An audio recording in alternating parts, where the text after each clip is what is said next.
Sustainable Cooking in the Chicano Community, a check-in presentation by Rose Salinas.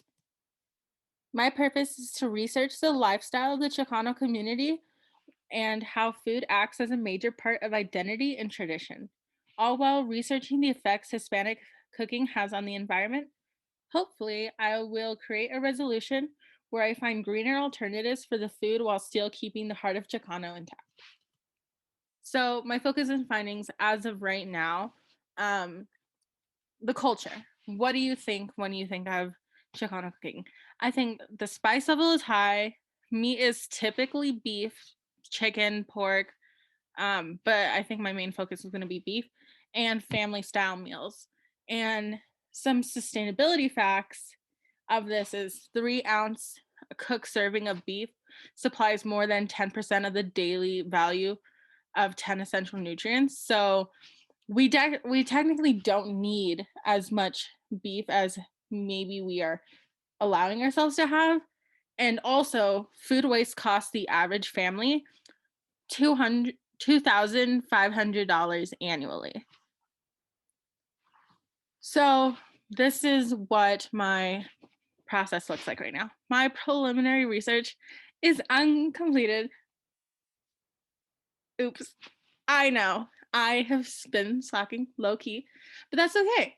My paper of my preliminary research is not done. My paper definitely is not done. I have a rough outline of what I want to be said. It is now just about like making sure I have research that complements that and um, personal like stories to also bring into the piece. And then my project, also uncompleted. I've chosen my recipes and I'm in the middle of like crafting like the dishes and making them like picture ready and stuff like that. And then presentation. I have a theme for the presentation. Like I like chose an outline presentation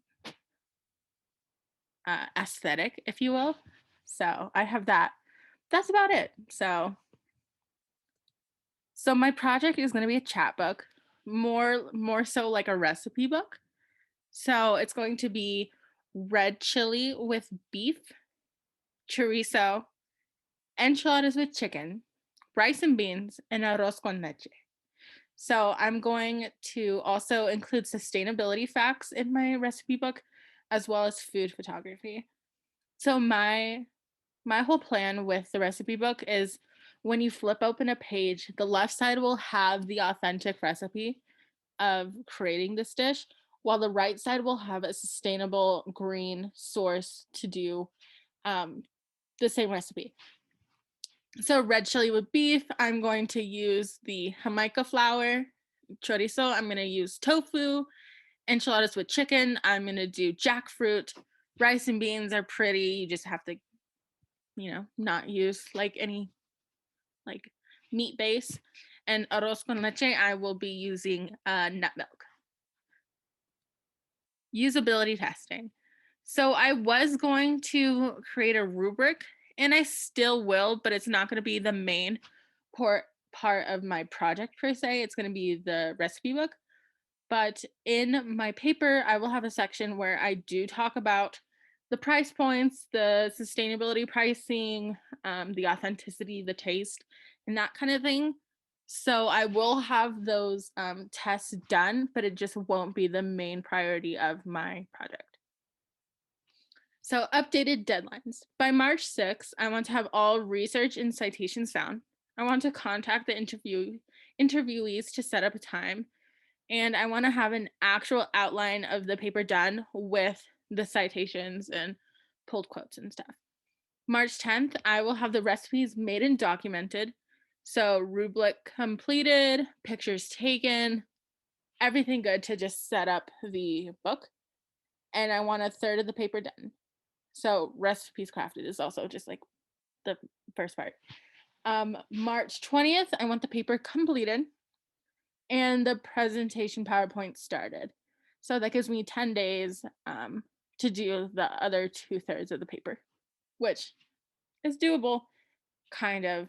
It's a very long paper. I just want to point that out. It is so long, but that's okay. March 25th, revision one for the paper. This one's going to be super rough draft.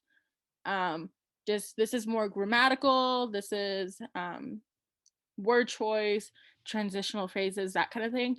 And then I want to have the presentation completed. And then I will take 5 days from the 25th to the 30th to just make sure everything is completely perfect. And since this is like end of the semester, I'm pretty sure March 30th is very early to be done. And I also know myself as a person and as a student. So things will probably be pushed back, but I really want to try to hold myself accountable and not let them be pushed back. Um, but yeah, thank you. That is basically my update. I feel very confident in my project. I feel very confident in my presentation. I did not feel confident in this paper. I haven't gotten good scores on my papers thus far. I have a hard time of bringing myself into the pieces. And I'm going to be honest and say, I don't really believe in myself in making the page count because I'm pretty sure it's like 15 to 20 pages. At least that's what Kelly told me. And that just seems like a lot. But I also know we've had like months to do this. So maybe, maybe I just need to kick it in gear. But yes, thank you. If you have any questions, let me know. I'm pretty sure we're doing meetings next week. So that's cool. Actually, I don't know if that's true. I saw it on the syllabus, but I don't know. Okay. Thank you.